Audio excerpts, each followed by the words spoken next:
de tu venida. Y 3. ¿Cuál será la señal del final de la época?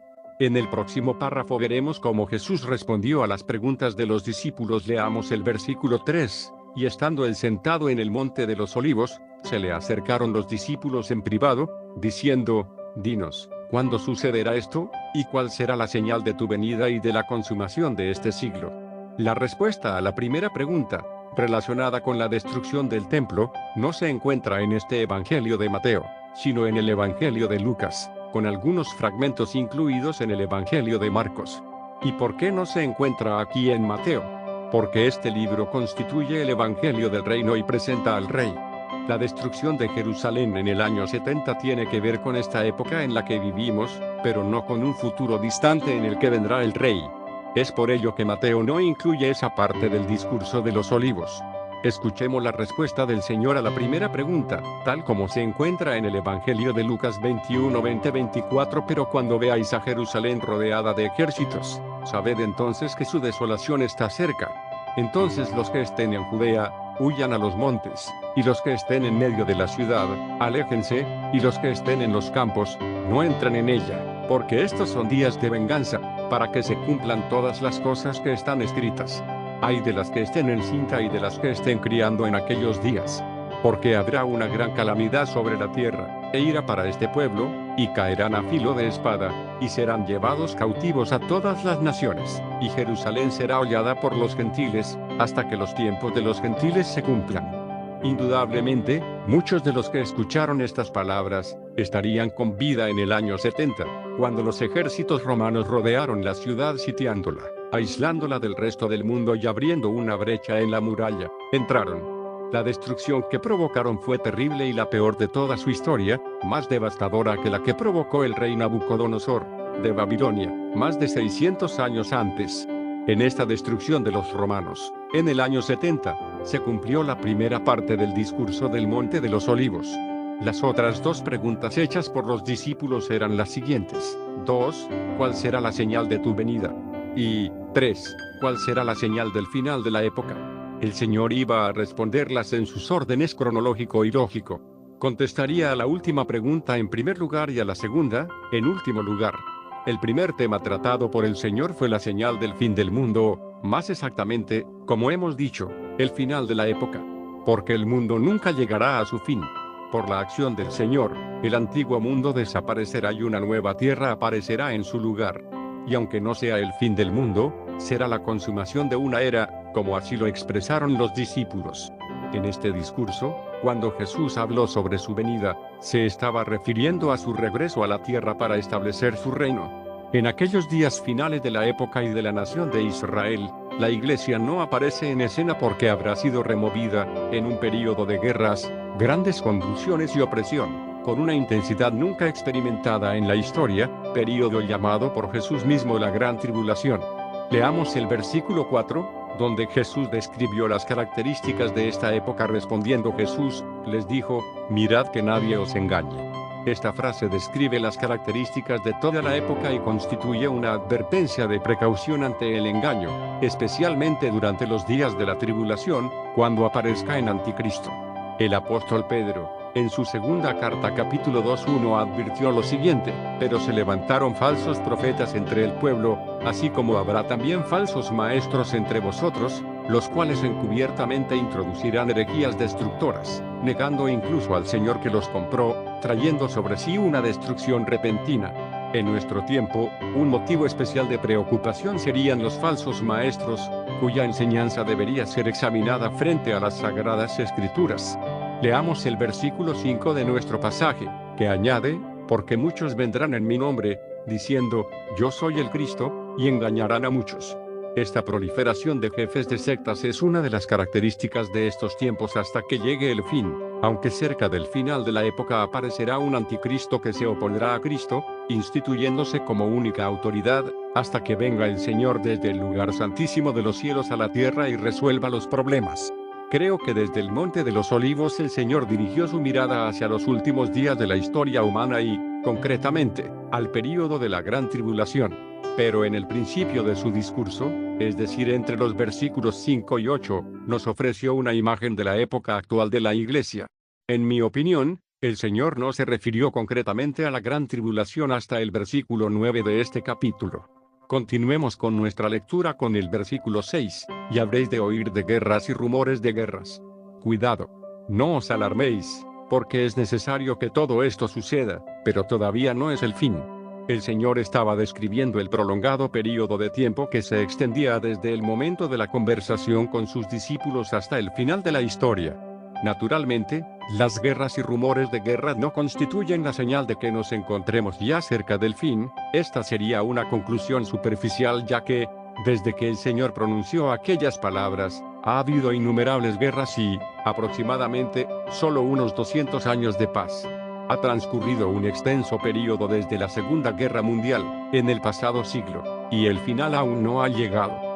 Debiéramos tomar en consideración las palabras del Señor, antes que las predicciones apocalípticas de algunos.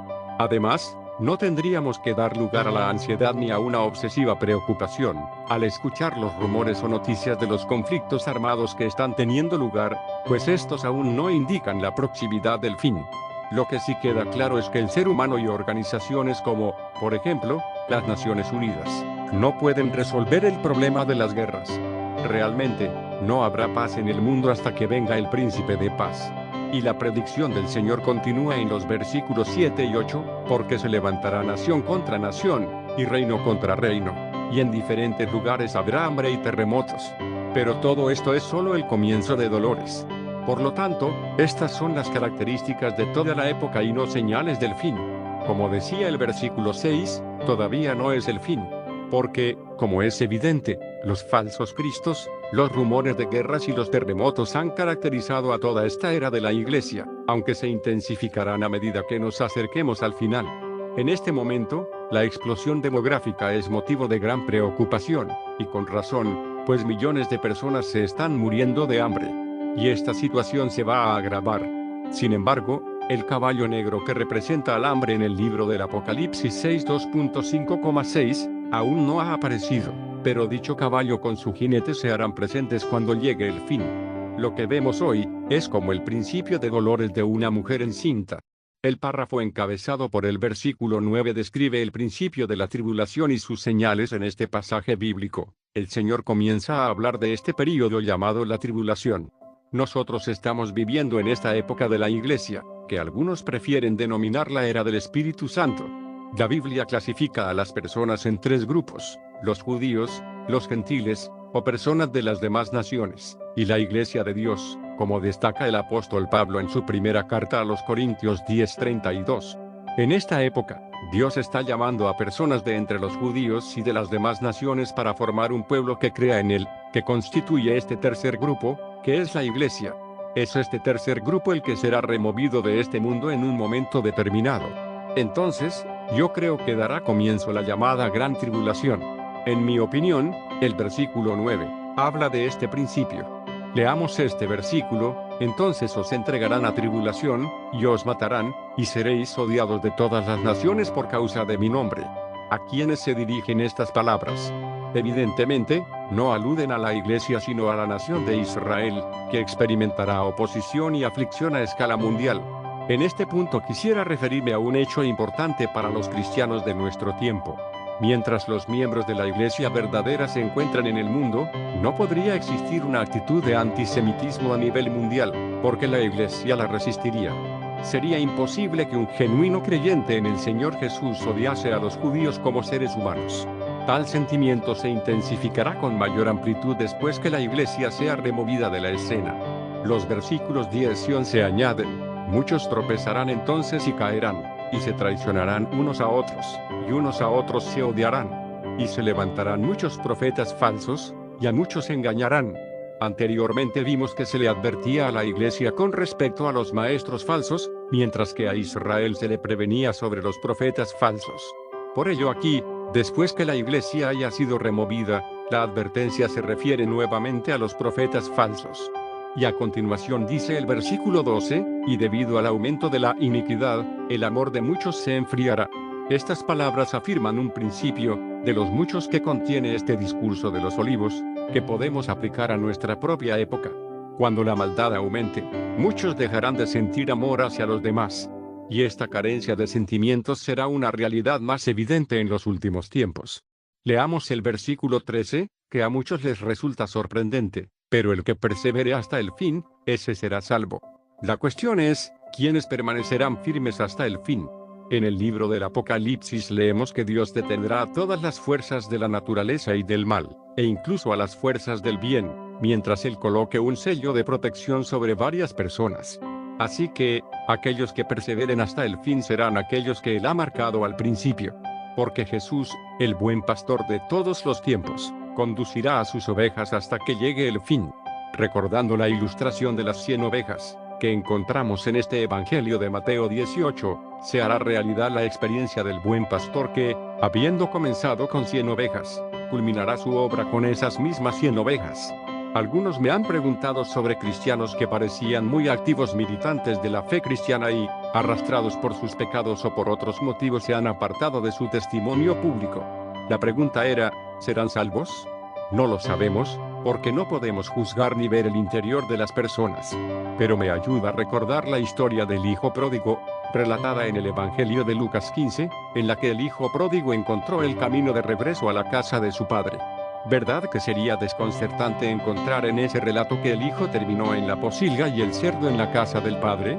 El apóstol Pedro, en su segunda carta capítulo 2 versículo 22 citó el proverbio que dice, el perro vuelve a su propio vómito. Además escribió que, la puerca lavada, vuelve a revolcarse en el cieno. Supongamos que uno de los cerdos de la citada historia hubiese regresado con el hijo pródigo a la casa de su padre, y allí hubiese sido lavado y perfumado. Tarde o temprano, el animal habría regresado a su entorno natural en la pocilga. Esto nos ilustra la realidad de algunos cristianos que, como el hijo pródigo, habrán llegado a extremos parecidos a una pocilga, pero, siendo en realidad hijos, algún día saldrán de tal situación, como le sucedió al hijo pródigo. ¿Por qué? Porque tienen un fiel pastor que les protege. Por ello, acerca de cada uno de ellos se podrán repetir las palabras que acabamos de leer en el versículo 13, ese será salvo. Terminaremos nuestra exposición de hoy, leyendo el versículo 14, y este Evangelio del Reino se predicará en todo el mundo como testimonio a todas las naciones, y entonces vendrá el fin. El Evangelio del Reino es aquel que también predicó Juan el Bautista con aquellas palabras citadas en este libro de Mateo 3 versículo 2, arrepentíos porque el reino de los cielos se ha acercado. Y el Señor Jesús comenzó sus actividades con ese mismo mensaje. En este mismo Evangelio Mateo 4:17, se dijo, desde entonces Jesús comenzó a predicar, y a decir, arrepentíos, porque el reino de los cielos se ha acercado. También se relató en Mateo capítulo 10 que Jesús envió a sus discípulos a predicar ese mismo mensaje. Pero en Mateo capítulo 11 el mensaje del Señor fue el siguiente, venid a mí todos los que estáis muy cansados y cargados, y yo os haré descansar. Y en el capítulo 20 al 28, él dijo que había venido para dar su vida en rescate por muchos. Pero durante el período de la tribulación el Evangelio con un énfasis en el reino será predicado otra vez. Dicho énfasis no es apropiado para nuestro tiempo porque nosotros debemos proclamar el Evangelio realzando la gracia de Dios. Alguien podrá preguntarse lo siguiente, ¿es el Evangelio del Reino otro Evangelio? No, no lo es. Es el mismo Evangelio con un énfasis diferente. Cuando comience el tiempo de la tribulación, la gente sabrá que se encuentra cerca del fin, aunque no sepan el día ni la hora de ese fin. Por lo tanto, el mensaje apropiado para ese período será, arrepentíos, porque el reino de los cielos se ha acercado. Quiero insistir en que, de ninguna manera, existen dos o más formas de salvarse. Dios nunca ha tenido más que una base por virtud de la cual Él salva a las personas y esa es la cruz de Cristo. Cada ofrenda o sacrificio ofrecido antes de la llegada de Cristo al mundo tuvo lugar con la expectativa de la cruz de Cristo y toda conmemoración desde que Él ha venido, mira retrospectivamente a la cruz de Cristo. Para ilustrar esta verdad retrocedamos a Génesis, capítulo 4 para considerar la ofrenda que Abel trajo a Dios. Le ofreció un cordero. Si hubiéramos estado allí podríamos haberle preguntado, ¿por qué has traído este cordero? ¿Crees que removerá tus pecados, que te separan de Dios? Y él habría respondido, por supuesto que no, he traído este pequeño cordero porque Dios me pidió que así lo hiciese. Lo estoy trayendo por la fe. Entonces podrías haber insistido preguntándole, bueno, pero, si no quitará tus pecados, ¿por qué te habrá pedido que lo trajeses? Y él, finalmente, habría respondido algo así: este cordero está señalando a alguien que vendrá en el futuro, de la simiente de la mujer, mi madre. Aquel sí, removerá mis pecados. Lo he traído por la fe, reconociendo que soy un pecador y necesito un sustituto que pague mi deuda, la deuda que soy incapaz de pagar a Dios.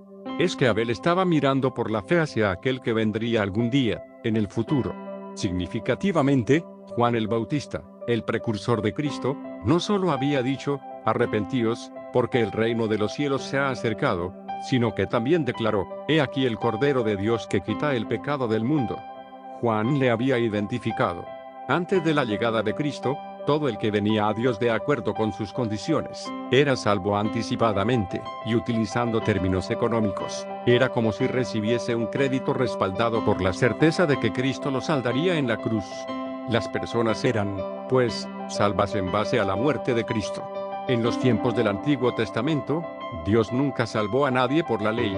En el centro mismo de aquel sistema mosaico se encontraba el sistema de sacrificios. Las personas traían a Dios un cordero porque la ley revelaba que ellas eran infractoras de la ley, que no estaban obedeciendo a Dios y que necesitaban un sustituto que pudiese pagar el castigo por sus pecados. Como dijo el apóstol Pablo en su carta a los Romanos 3:19, la ley fue dada para que toda boca se calle y todo el mundo sea hecho responsable ante Dios. Estimado oyente, tú y yo somos infractores de la ley, somos pecadores que necesitan un Salvador. Lo que hay que hacer es recibir a Cristo como Salvador antes de que Él venga como el soberano del universo y como